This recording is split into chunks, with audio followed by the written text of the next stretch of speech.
Hi everybody, so today we're going to talk about section 9.4, which is linear inequalities in two variables. So the first thing we want to do is say, what does a linear inequality in two variables mean?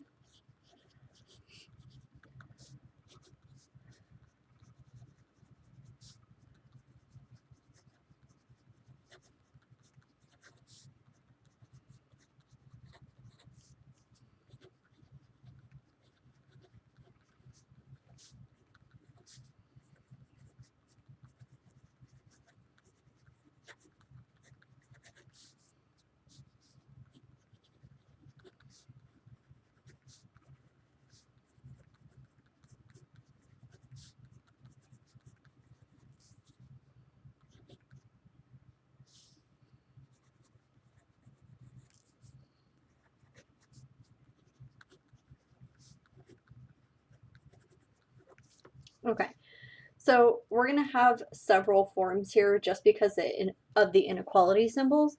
So it's going to look, okay, a lot like the form that we have for standard form of a linear equation, okay? And then we just have our choice of inequality symbols. We might have this, right, greater than or equal to. We might have less than or equal to. We might have just greater than, okay? And then we might have just less than, okay? So again, A, B, and C are numerical values just like they are in standard form of a linear equation, okay? And then X and Y are our variables, okay? So let's talk about what a solution looks like.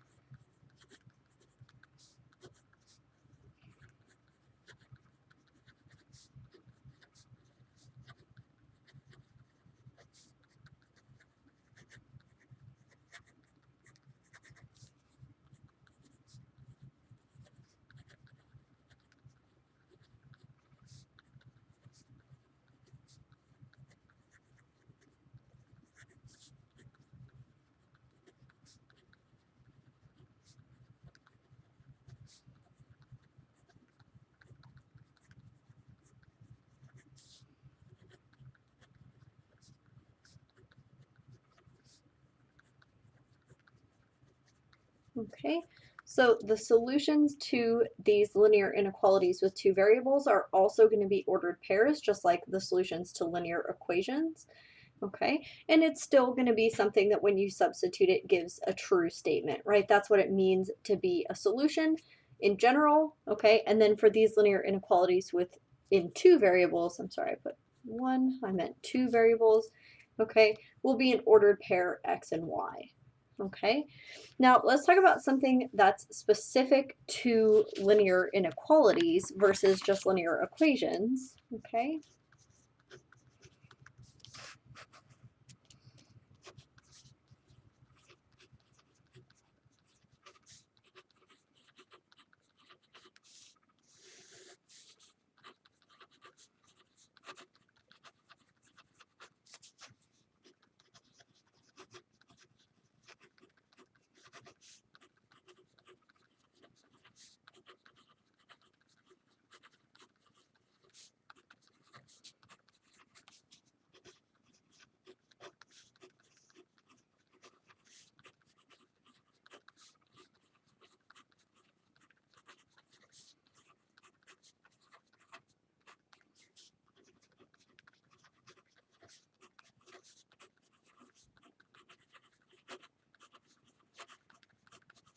Okay, so for a linear inequality, we have what's called a solution region.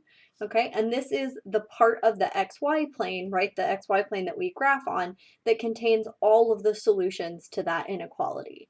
Okay, so let's do an example. It should be a review example of how to graph that. Okay, that solution region.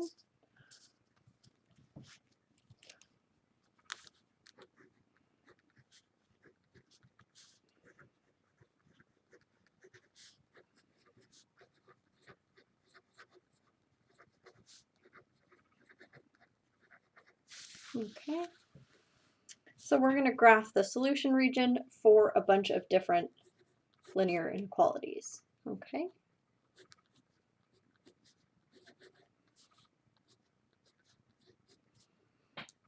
Okay, so the first thing we're going to do is graph the line that would result from this being an equal sign. Okay, so we're going to graph x plus y equals 2. Okay, so the first thing we're going to do here, we're going to make our little graph.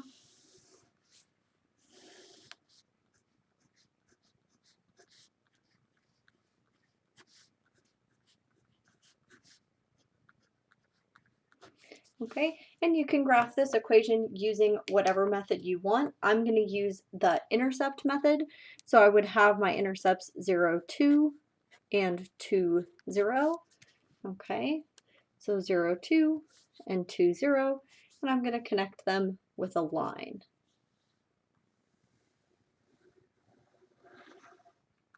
Okay, so that's the start here.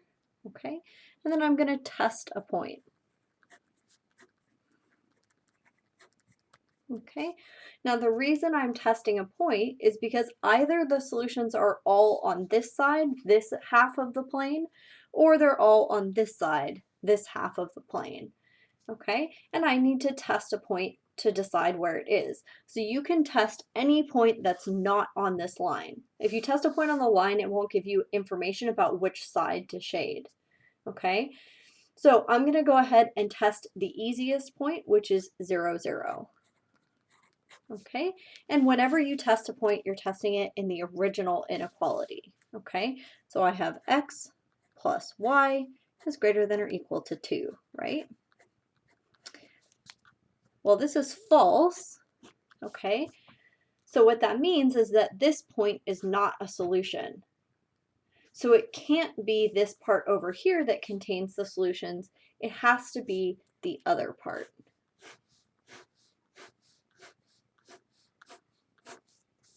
Okay, there we go. So that's all of my solutions. Let's look at another example.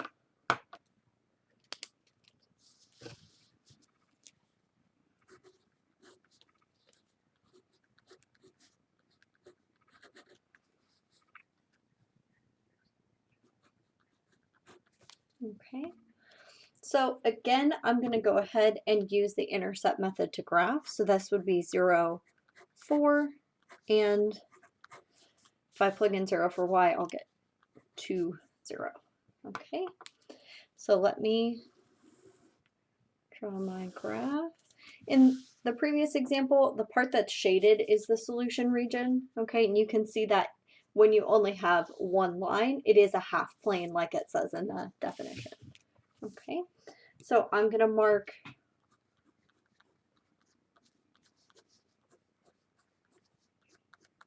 okay, so I'm going to mark my 2 points, 0, 4, okay, and then 2, 0,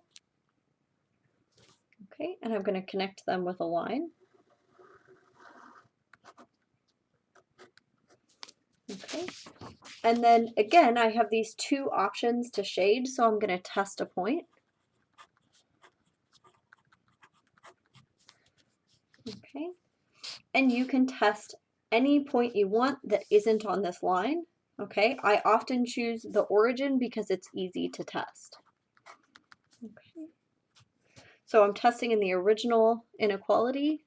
So 2x plus y is less than 4.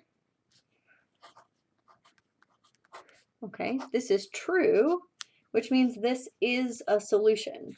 Okay, so all of my solutions had to be over here. Okay, now there's one thing that's different about this than the previous one in terms of the inequality itself. You can see this is strictly less than, while this one is greater than or equal to. So how do we depict that in our graph? How do we show that the values where these are equal are not included in our solution region? Okay, well, the way that you do that is you show this as being a dotted line. Okay,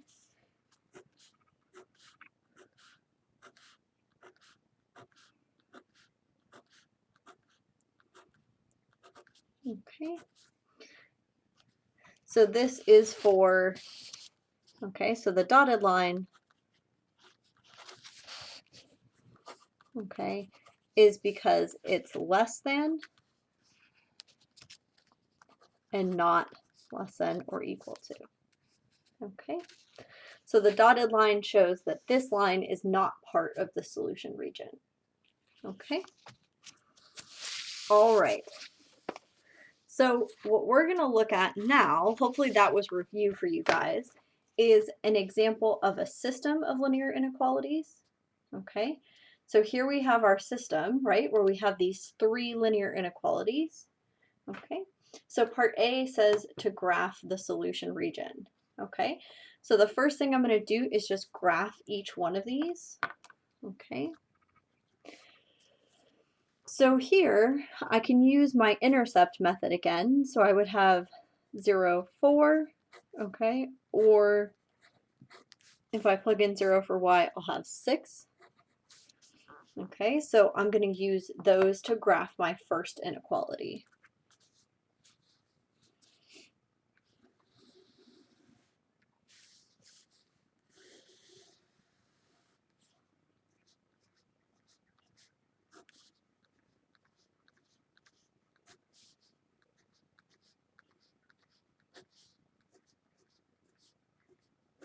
Okay, so I'm going to graph 0, 4. That would be here.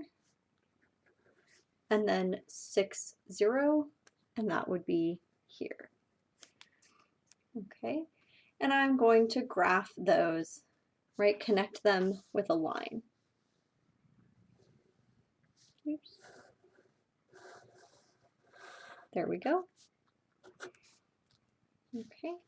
And then to decide which side to shade, this side or this side, I'm going to go ahead and test a point. Okay. Again, you can test any point that doesn't fall on this line. So I'm just going to test 0, 0. Okay. So I have 2x plus 3y is less than or equal to 12. Okay. So this is a true statement, right? I get 0 is less than or equal to 12, which is true. Okay, which means this is a solution and I want a shade to include that point.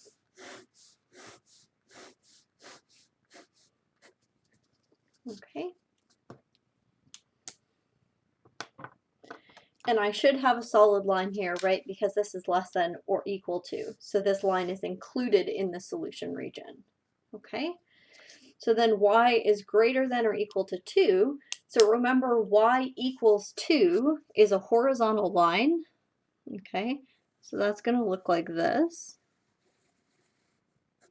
Okay, and for the horizontal lines, we don't really need to test a point. You can test a point, you're welcome to test a point, but you could also just say, when is y greater than 2, that's going to be above. So that's going to be this part up here.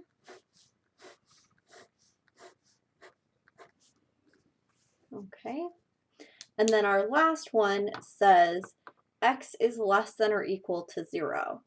Okay, so here's where x is 0, that's the y-axis. Okay, and where is x less than 0? Well, the negative values for x are over here, so they're going to be to the left here. Okay, so we're just graphing all of those solution regions totally separately. Okay, and that's going to allow us to see our overall solution region. Okay, so the solution region for the system is going to be the place where all of these overlap. Okay, so if you look at where they all overlap, you can see that it's going to be this part here. Okay,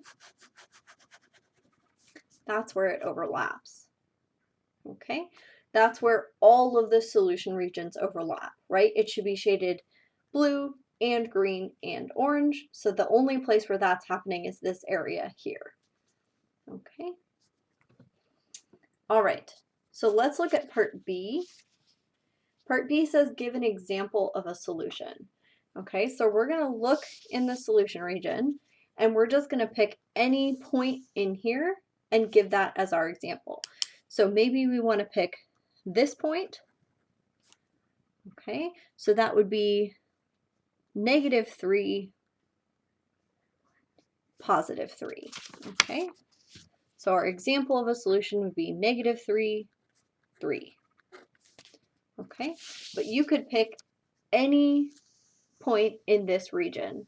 Okay, you could pick this point, you could pick this point, you could pick something up here, something further up there. Anything in the solution region is an example of a solution. Okay, then we're going to estimate the vertices of the solution region using the graph. So when we look here, okay, remember vertices are just corners, so we're going to estimate the corners of this region. Okay, so there's one corner here. Okay, so what point is this? 0, 1, 2, 3, 4. Okay, so if I label this as A, then our point A would be 0, 4. Okay, I'll label this other corner as B. Okay, and that corner is going to be 0, 2. Okay, there's no other corners to this region because it's open. Okay, so those are really the only two vertices. Okay, then the last part says find the vertices of the solution region algebraically. Okay, so we're going to look for point A and B using algebraic methods.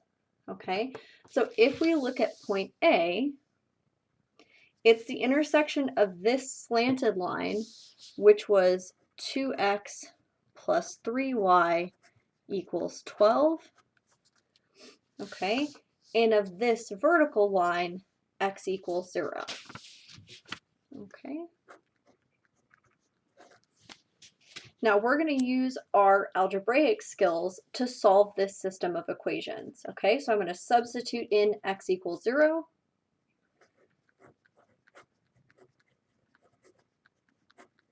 Okay, I get y equals 4, and that's going to give me the point 0, 4. Now this matches exactly with our estimate from the graph, so that's good.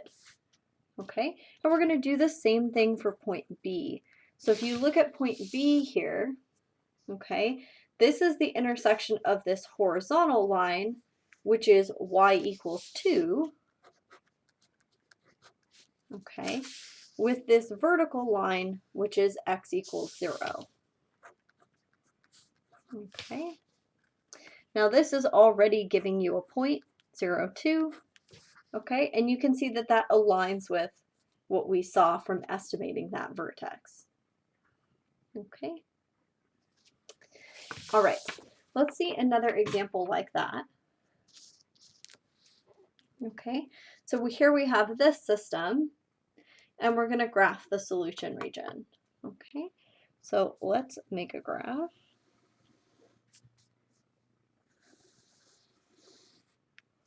Okay, so I'm going to graph the first equation using the slope and y-intercept. So the slope is -3/5, okay, and the y-intercept is 0, 1, okay. So I'm going to graph using that information. So here's 0, 1, okay, and then I'm going to go down 3, 1, 2, 3, and over 5, 1, 2, 3, 4, 5. Okay, and I'm going to connect those 2 points. I'm just drawing a third point so that I can tell my line is straight enough.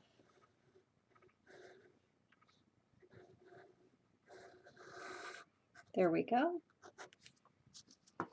Okay. Now I'm going to graph my second equation using the intercept method. So if I plug in x equals 0, okay, I get y equals -9/2. Okay, and then if I plug in y equals 0, I get x equals 9. Okay, so let's mark those 2 points. So -9/2 is -4.5. So 1, 2, 3, 4.5. Okay, and then the x-intercept was 9, 0. So 1, 2, 3, 4, 5, 6, 7, 8, 9. Okay, and I'm going to connect those points. Okay.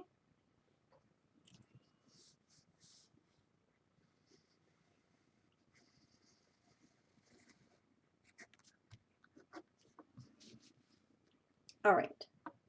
Now I delayed shading this, but I really should have shaded the first equation already. So let's test a point. Again, you can test any point that is not on the line. Okay, so I'm going to test 0, 0 because it's easy. Okay, and you're testing it in the original inequality.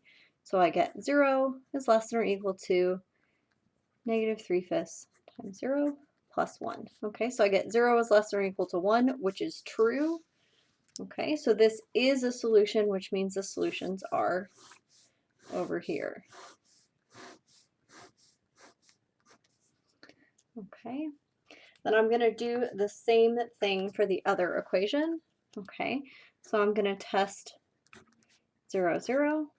Okay, if you have a point that goes through, a line that goes through the origin, you could always test the point 0, 1, right? Or you could test the point 1, 0, right? Anything that's not on the line. Okay, 0, 0 is just a popular choice because it's so easy to plug in. Okay, so we're testing it in the original inequality. So x minus 2y is less than or equal to 9. So I get 0 is less than or equal to 9, which is true. Okay, so that means that this is a solution, so the solutions must be above. Okay.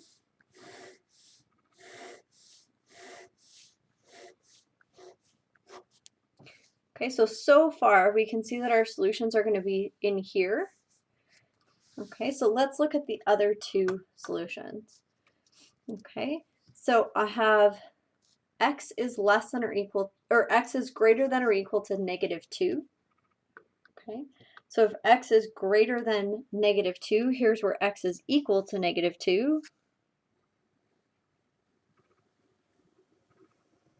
Okay, and if x is greater than that, we know that the greater values are going to be to the right. Okay.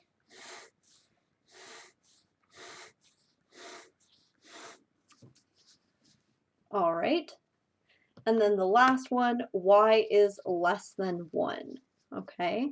So here's where y is equal to 1, and I'm going to make it a dotted line because it's less than and not less than or equal to. Okay. And then y is less than below.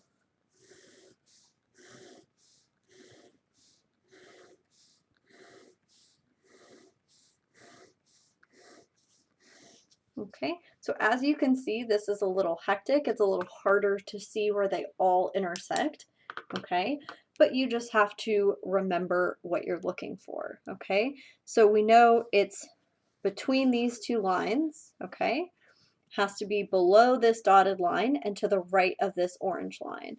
So to me, oops, here we go. It's gonna look like this, right? This area here.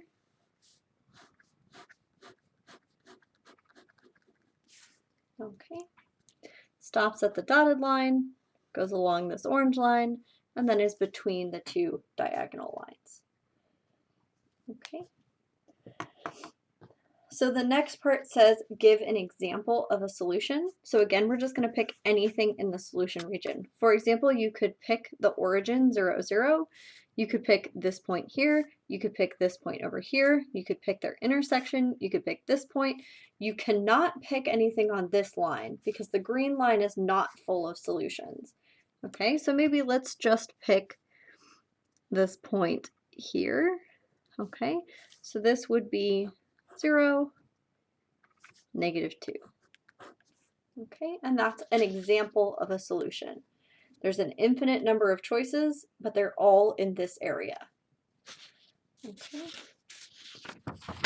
Then part C says estimate the vertices of the solution region. Okay, so again, we're just going to look at the corners of this region. So there's one corner here. Okay, that looks like it's going to be, okay, -2, 1. Okay, so I'm going to list that point as -2, 1. Okay, then there's this point here, this one, okay, that looks like 0, 1. Okay, so I'm going to list that point as 0, 1. Okay, then there's this point here. Okay, that looks like 1, 2. Oh, I'm sorry, this isn't the point 0, 1. Oh, yeah, it is. Okay, okay, okay. 1, 2, 3, 4, 5, -2. Okay, so this looks like 5, -2. Okay, and then our last corner is this one here. Okay, and that looks like -2, 1, 2, 3, 4, 5. -2, -5. Oops. Yeah. Okay. So those are our estimates from looking at these points on the graph. Okay. Now the very last part of this says find the vertices of the solution region algebraically. Okay. So just like before, we're going to look at what two things are intersecting at that point, and then we're going to solve that system. So for the point A, this is the vertical line x equals -2. Okay, and the horizontal line y equals 1. Okay, now this is giving us a solution, -2, 1, and you can see that that does line up with our estimation from the graph. Okay, then we're going to look at point B. So if we look at point B, this is the intersection of this horizontal line again, which was y equals 1. Okay, with this slanted line, okay, the blue one, which was y equals -3/5 x plus 1. Okay, so we're going to solve this system, right, using substitution. So I'll substitute. Okay, subtract 1 from both sides. Okay, divide both sides by -3/5. Okay, and this gives me the solution 0, 1. Okay, and again, you can see that matches exactly with our estimation from the graph. Okay, now let's look at part C, or point C, I'm sorry. Okay, now this one is the intersection of our two diagonal lines. Okay, so this was the equation y equals -3/5 x plus 1. Okay, and our other equation was x minus 2y equals 9. Okay. Now we can solve this using either combinations or substitution. Okay, it looks like because this has y isolated, we might want to use substitution. Okay. So I'm going to substitute in -3/5 x plus 1 for y in this equation. Okay. This gives me x. Okay, negative times negative is a positive.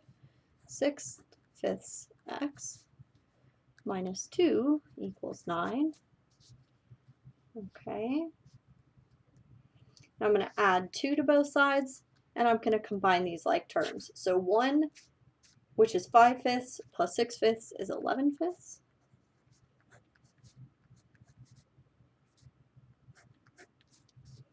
Okay. So I'm going to multiply both sides by 5/11.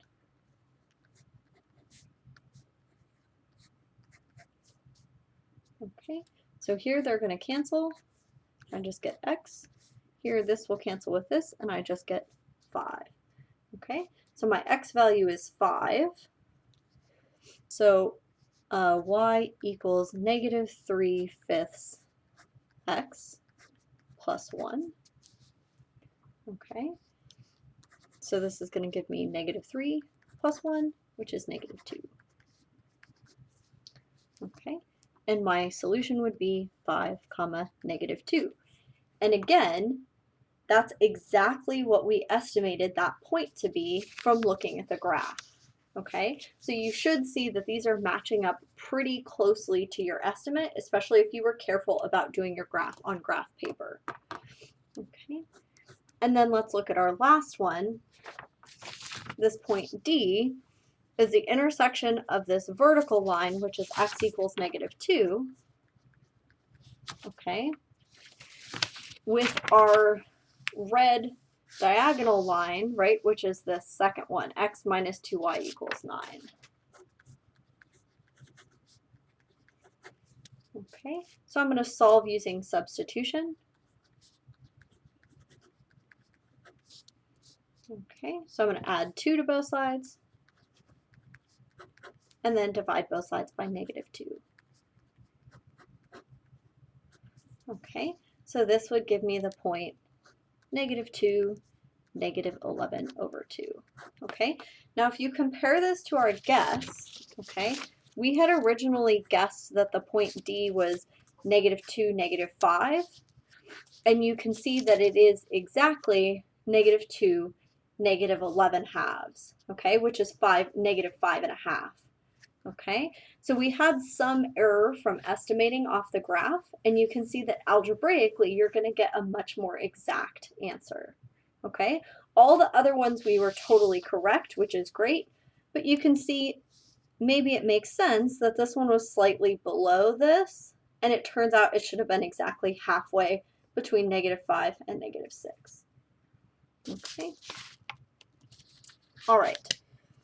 So those are our two computational examples where we're just showing, okay, here's a system, graph it, give an example, and find the vertices. So let's look at some word problems. Okay, the math department is selling old textbooks to raise at least $300 for scholarships. Paperback books will cost $2 and hardback books will cost $5. Write a system of inequalities. Okay, so the first thing I'm going to do here is name my variables. It's going to be X is the number of paperbacks sold. Okay, then I'm going to have Y be the number of hardbacks sold.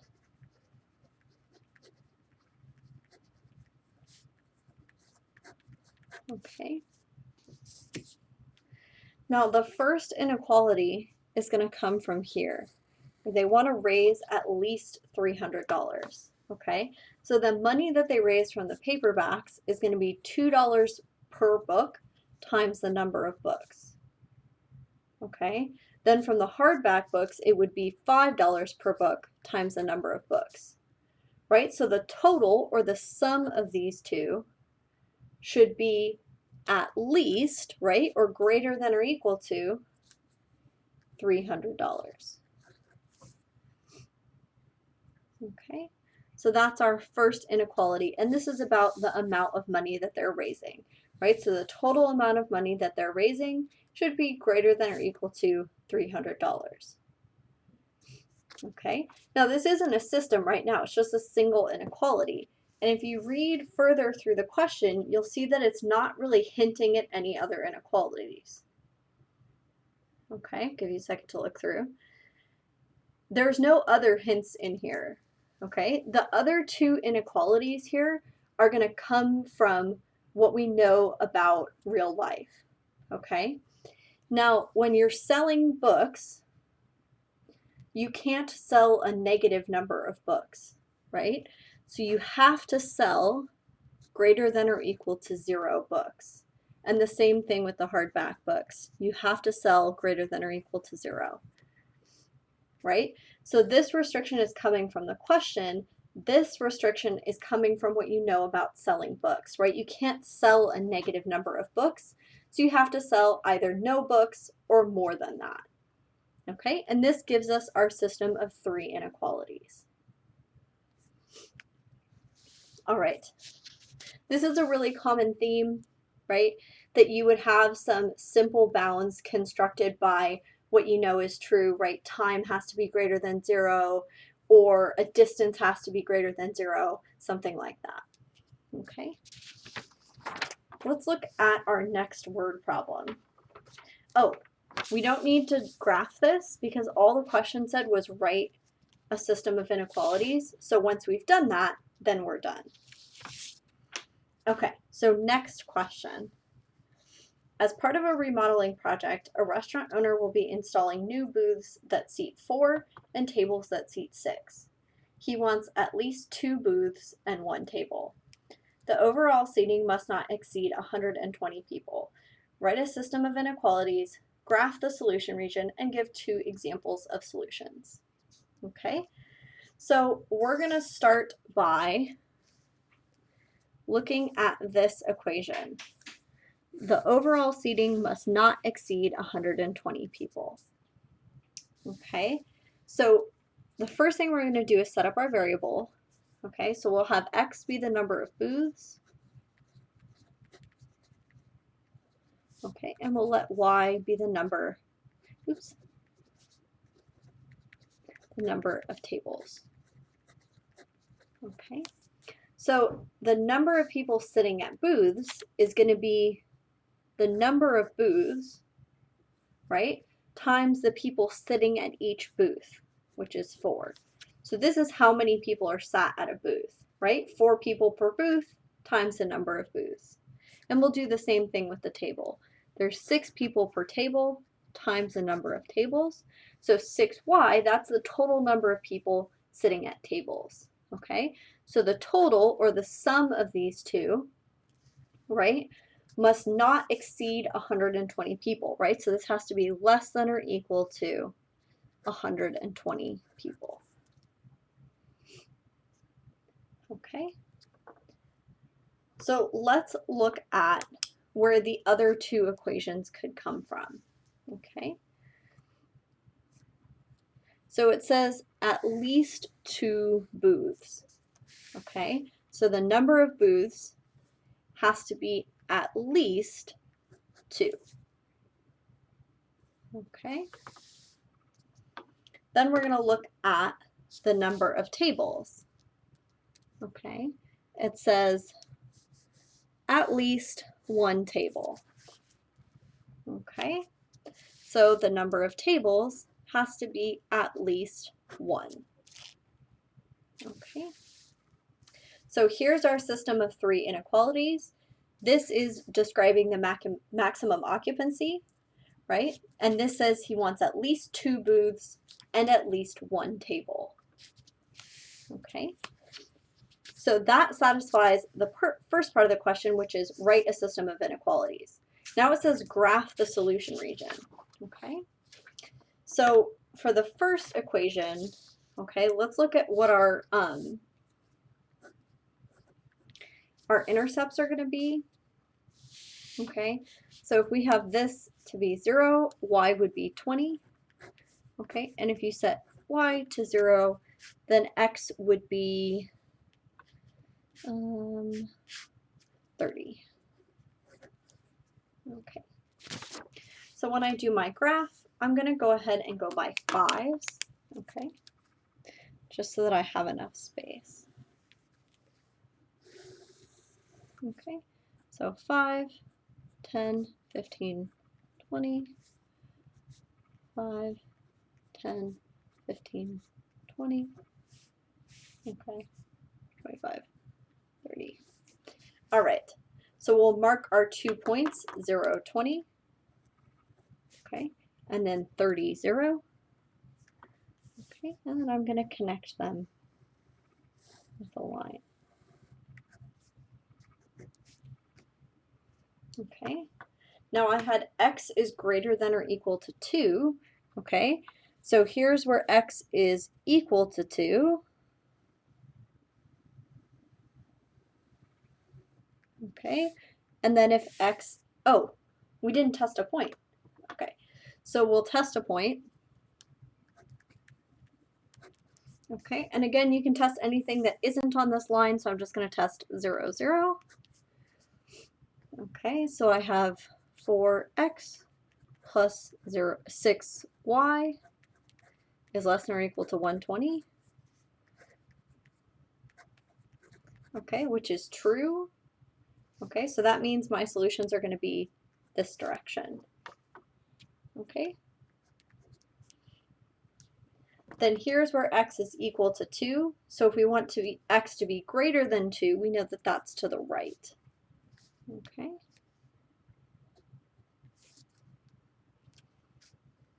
All right. Then the last one is y is greater than 1. Okay, so we're going to look at where y is equal to 1, which is right here. Okay.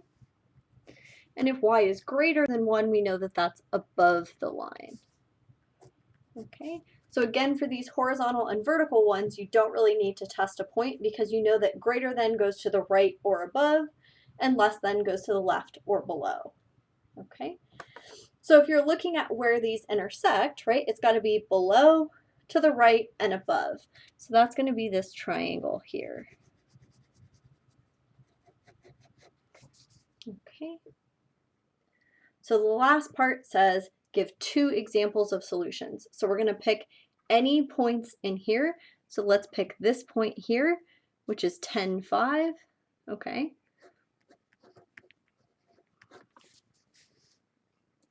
And then we'll pick another point, maybe this one, okay, which is 5, 10. Okay. Now, because this is a word problem, we're actually going to write out our solutions differently than this. So remember, x was the number of of booths, and y was the number of tables. Okay, so we would say he may install 10 booths and 5 tables, or 5 booths and 10 tables, for example. Okay, these are not his only options, right? Any points in here are certainly options, right? He could have picked 25, right? The point 25, so 20 booths and 5 tables. You could have picked this corner way up here, right? You could have picked this point. You could have picked the corner here where he's just installing 1 booth or 2 booths and 1 table.